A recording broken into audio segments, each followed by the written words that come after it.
I never thought much about fate. When you live on the streets, you learn pretty quickly that life isn't about destiny, it's about survival. Every day was a battle and every night was a question mark. But that all changed the day I found that wallet. You'll find out how and why if you listen till the end.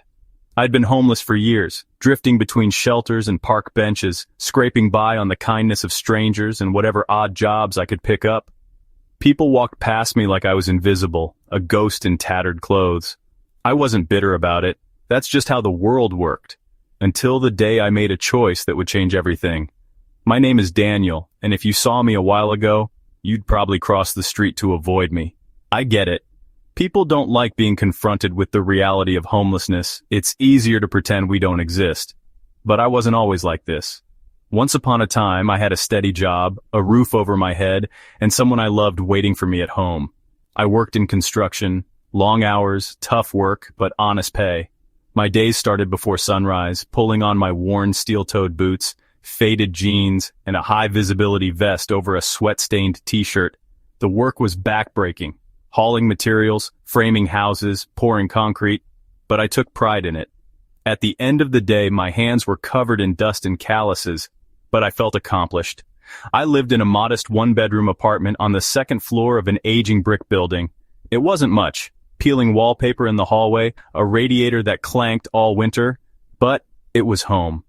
The living room had a small second-hand couch with a dip in the middle, a scratched-up coffee table, and an old TV that sometimes worked. The kitchen was barely big enough for two people to stand in, but I didn't mind. Most nights, my fiancée, Lisa, would cook while I sat at the tiny table, joking about the wedding plans and counting down the days until we could afford a place of our own. Lisa was everything I wasn't. Organized, thoughtful, always thinking 5 steps ahead. She worked as a dental assistant, always coming home in clean scrubs with her hair neatly tied back, smelling like mint and antiseptic. She kept a calendar on the fridge, marking down bills, work schedules, and wedding appointments. She'd been the one to open our first joint savings account, carefully setting aside whatever we could spare for the wedding and a down payment on a house. We weren't rich, but we were making it work. Every morning, I woke up sore but hopeful, knowing I was building something, both on the job site and in my life with Lisa. Then came the accident. It was supposed to be just another day on the job. We were working on a high-rise downtown, putting up scaffolding for the next phase of construction. I remember the morning clearly.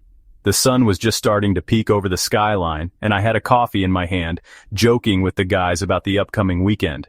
Then, in the span of a heartbeat, everything changed. A loose bolt, a shift in weight, a sickening creak of metal. The scaffolding beneath me gave way. I remember the moment of weightlessness, the pure, paralyzing fear as I plummeted. Then the impact, bone-crushing, breath-stealing pain as I landed hard. The world blurred around me, voices shouting, someone calling for help. My leg was twisted at an unnatural angle, and the pain was so intense I could barely think. The next few weeks were a haze of surgeries, medications, and hospital rooms that smelled like antiseptic. The doctor said I was lucky to be alive, but it didn't feel that way.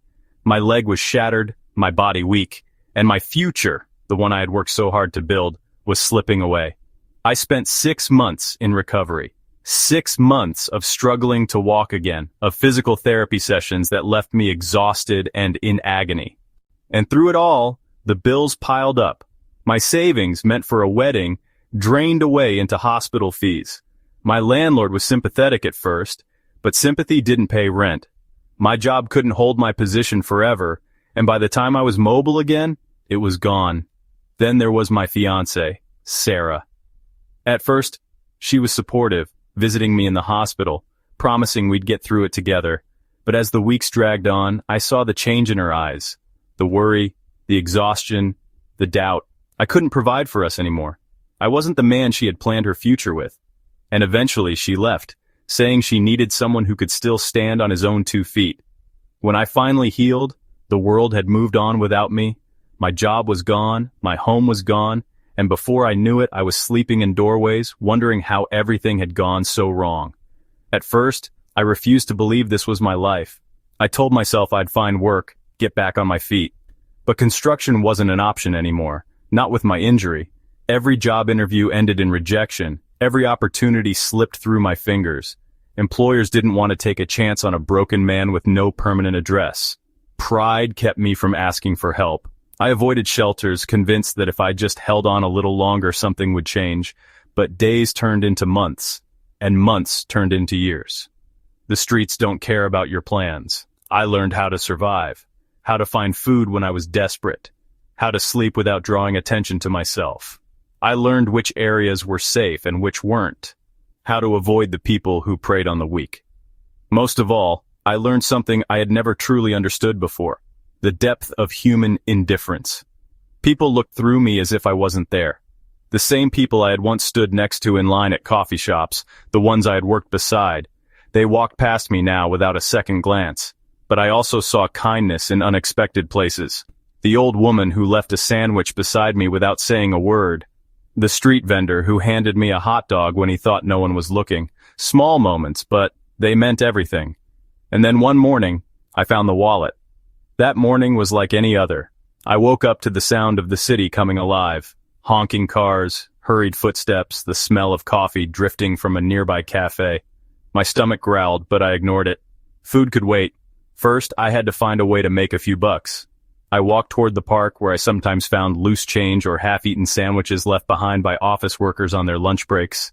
That's when I saw it, a wallet, just lying there beneath a bench. It had probably slipped through the bench slats onto the ground beneath, unnoticed.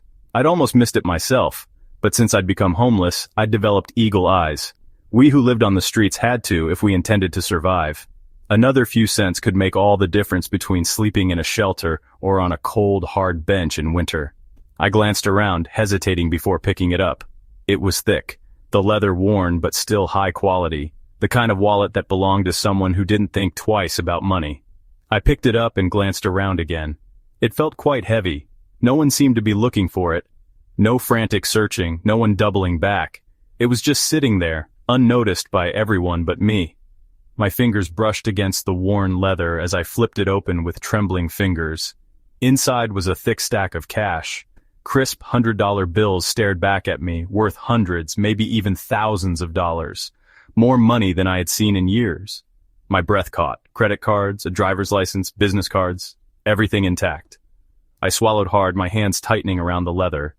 This was it. A way out. A night in a warm bed, a real meal, maybe even some new clothes. I could replace my tattered shoes with ones without holes, ones where I didn't need to feel every pebble underneath my soles. Temptation gnawed at me. I could keep it. No one would know. No one would even suspect a homeless man could have this much money. But then, a voice from my past whispered through my mind, my father's voice. Son, your integrity is the one thing no one can take from you. But the moment you give it away, it's gone forever. I hesitated, torn between survival and doing what was right. What had honesty ever done for me? Honesty hadn't kept my job. It hadn't saved my home or my relationship. I looked at the ID tucked inside. The man's face stared back at me, and I felt a pang of guilt. Someone was looking for this. Someone was probably panicking right now, retracing their steps, hoping against hope that an honest person had found it. But maybe it was meant to be. The universe redressing the cosmic balance. The man was obviously rich after all. I imagined him in a restaurant with his friends having a great time out, celebrating, drinking fine wines, eating a posh dinner, spending this much money in a single night while I plowed through dumpsters for scraps to eat. I'd been through too much, lost too much. I needed this. It was mine.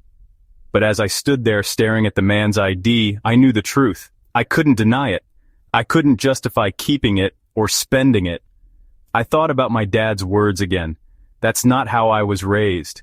The principles I lived by couldn't be dependent on how much I had, or they weren't principles at all, just norms blowing in the wind. This money wasn't mine. I had to return it. Returning the wallet, I made my way to the address listed on the ID. It was a sleek office building, the kind where men in expensive suits sipped lattes and complained about their Wi-Fi speeds. I didn't belong here, and I could feel the security guard's eyes on me as soon as I stepped inside. "Can I help you?" he asked, suspicion laced in his voice. I nodded and held up the wallet. "I found this. It belongs to Mr. Reynolds." The guard frowned, but took the wallet. He made a phone call. all the while keeping a close watch on me to ensure I didn't just slip further into the building or steal a stapler. A few minutes later, a well-dressed man in his 40s emerged from the elevator. His suit probably cost more than everything I had ever owned combined. His face was lined with worry until he saw what the guard was holding. "You found it?" he asked, his eyes locking onto mine, relief flooding his face, mixed with a bit of worry. I nodded. "Yeah, it was in the park." He exhaled in relief, flipping through the contents. "Everything's still here." He looked at me then, really looked at me as if seeing me for the first time. "Thank you," I shrugged. Just doing the right thing. Something shifted in his expression. Not everyone would. Before I left, he asked where he could find me if he needed to get in touch. I thought that was the end of it.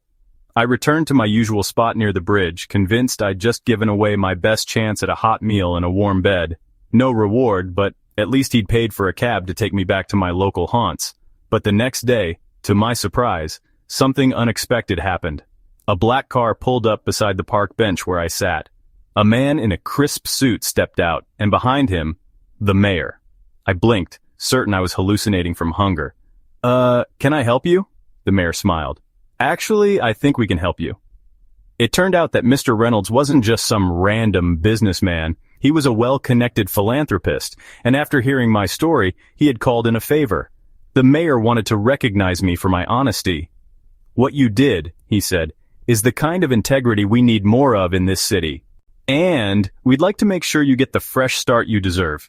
To be honest, I was a little bit suspicious I was being taken for a ride, wary of being used as a politician's photo opportunity. I didn't know what to say. For so long I had been invisible, just another forgotten face in the crowd. And now people were noticing. Within days, things started changing.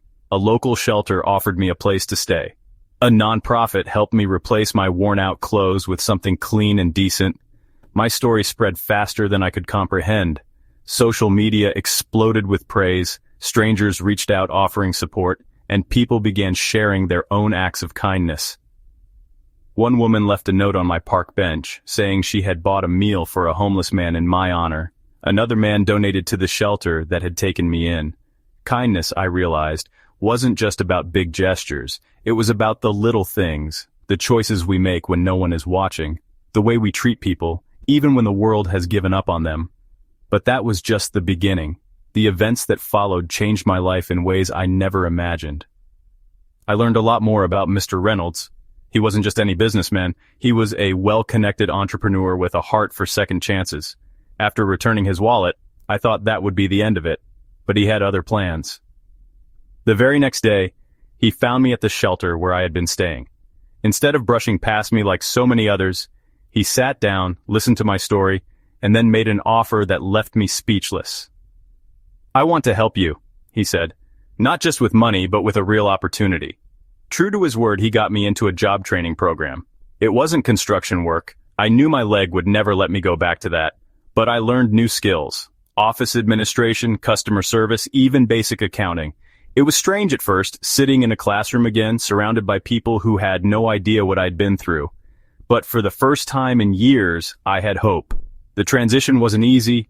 There were moments of doubt, nights when I lay awake wondering if I even deserved this second chance. But with each passing day, I found my confidence growing. I worked hard, completed my training, and soon enough, I landed a stable job at one of Mr. Reynolds' companies. With a steady income, I was finally able to get my own place. A modest apartment, but it was mine. I no longer had to sleep with one eye open, worrying about where my next meal would come from. And along the way, I met someone, Sophia.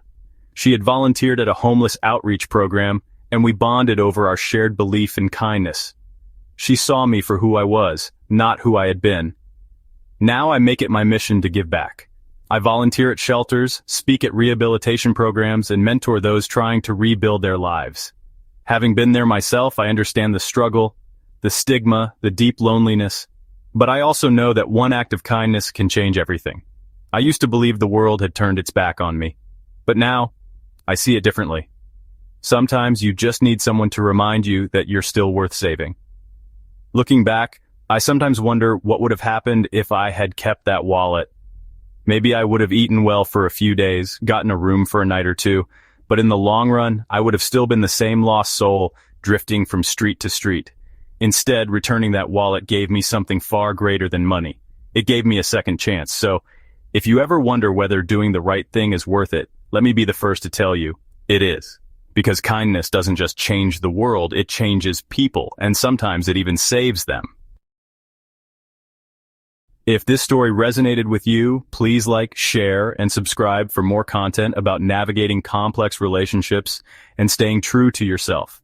Have you ever had to choose between a friendship and your personal goals? Share your experiences in the comments below. Maybe your story will help someone else make a decision. Next, why don't you watch the next story popping up on your screen? It's very different, but it's a good one.